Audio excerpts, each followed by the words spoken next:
ইসরায়েলে একযোগে ক্ষেপণাস্ত্র ছুড়ল ইরান ও লেবানন। সাইপ্রাসে ৬টি F-16 যুদ্ধবিমান মোতায়েন করল তুরস্ক। ইরানে নতুন সর্বোচ্চ নেতার নির্দেশনা মানতে প্রস্তুত IRGC। শুনছিলেন শিরোনাম, এবার বিস্তারিত। তার আগে অনুরোধ থাকবে চ্যানেলটি সাবস্ক্রাইব করবেন। ইসরায়েলে একযোগে ক্ষেপণাস্ত্র ছুঁড়ল ইরান ও লেবানন। ইসরায়েলকে লক্ষ্য করে একযোগে ক্ষেপণাস্ত্র নিক্ষেপ করেছে ইরান ও লেবানন। ইরানের আধা সরকারি সংবাদ সংস্থা তাসনিম এ তথ্য জানিয়েছে। প্রতিবেদনে বলা হয়েছে, সমন্বিত এই হামলায় অধিকৃত এলাকায় অবস্থিত ইসরায়েলের বিভিন্ন অবস্থান লক্ষ্য করা হয়। যুক্তরাষ্ট্র ও ইসরায়েলের ইরানে হামলার পর মধ্যপ্রাচ্যের পরিস্থিতি আরও উত্তপ্ত হয়ে উঠেছে। এর জবাবে ইরান ও তাদের মিত্ররা হামলা বাড়িয়েছে। ফলে আঞ্চলিক সংঘাত আরও তীব্র আকার ধারণ করছে। এদিকে সংঘাতের মধ্যে দক্ষিণ লেবানন থেকেও রকেট ছুড়েছে লেবাননের সশস্ত্র গোষ্ঠী হিজবুল্লাহ। এতে যুদ্ধ একাধিক ফ্রন্টে ছড়িয়ে পড়ছে। সাইপ্রাসে ৬টি F-16 যুদ্ধবিমান মোতায়েন করল তুরস্ক। উত্তর সাইপ্রাসে ৬টি F-16 যুদ্ধবিমান ও আকাশ প্রতিরক্ষা ব্যবস্থা মোতায়েন করেছে তুরস্ক। দেশটির প্রতিরক্ষা মন্ত্রণালয়ের বরাতে এক প্রতিবেদনে এ তথ্য জানিয়েছে আল জাজিরা।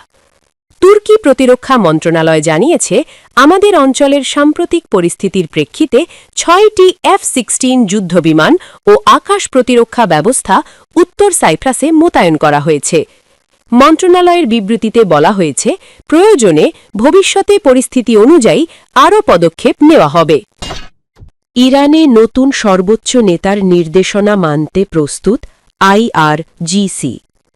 ইরানের প্রভাবশালী সামরিক বাহিনী Islamic revolutionary guards corps IRGC দেশটির নতুন সর্বোচ্চ নেতা হিসেবে আয়াতুল্লাহ সৈয়দ মুজতবা হোসেনি খামেনির প্রতি তাদের পূর্ণ সমর্থন ও আনুগত্য ঘোষণা করেছে। সোমবার ৯ মার্চ বিশেষজ্ঞ পরিষদ কর্তৃক মোজতবা খামেনির মনোনয়ন চূড়ান্ত করার পরপরই এক আনুষ্ঠানিক বিবৃতিতে এই সংহতি প্রকাশ করে বাহিনীটি। বিবৃতিতে IRGC স্পষ্ট করেছে যে তারা নতুন সর্বোচ্চ নেতার যে কোনো নির্দেশ পালনে এবং ইসলামিক বিপ্লবের মহান আদর্শ রক্ষায় সম্পূর্ণ প্রস্তুত রয়েছে। তারা এই নির্বাচনকে ইসলামিক বিপ্লব এবং ইসলামিক প্রজাতন্ত্রের ইতিহাসে একটি নতুন সূর্যোদয় এবং এক নতুন পর্যায়ের সূচনা হিসেবে অভিহিত করেছে। সামরিক বাহিনীর পক্ষ থেকে জানানো হয়েছে, মোজতবা খামেনির এই দায়িত্ব গ্রহণ প্রয়াত সর্বোচ্চ নেতা আয়াতুল্লাহ সৈয়দ আলী খামেনির প্রয়াণে শোকাতুর ইরানি জাতির জন্য একটি বড় সান্ত্বনা হিসেবে কাজ করবে। IRGCর এই প্রকাশ্য সমর্থন মূলত মোজতবা খামেনির নেতৃত্বের বৈধতা ও রাজনৈতিক স্থিতিশীলতাকে আরও সুসংহত করল। তেহরানের পক্ষ থেকে একে জাতীয় ঐক্যের প্রতীক হিসেবে দেখা হলেও আন্তর্জাতিক পর্যবেক্ষকরা এই শক্তিশালী সামরিক বাহিনীর পূর্ণ আনুগত্যকে মধ্যপ্রাচ্যের ভূ-রাজনীতিতে বড় কোনো পরিবর্তনের ইঙ্গিত হিসেবে বিবেচনা করছেন। সূত্র মেহের নিউজ।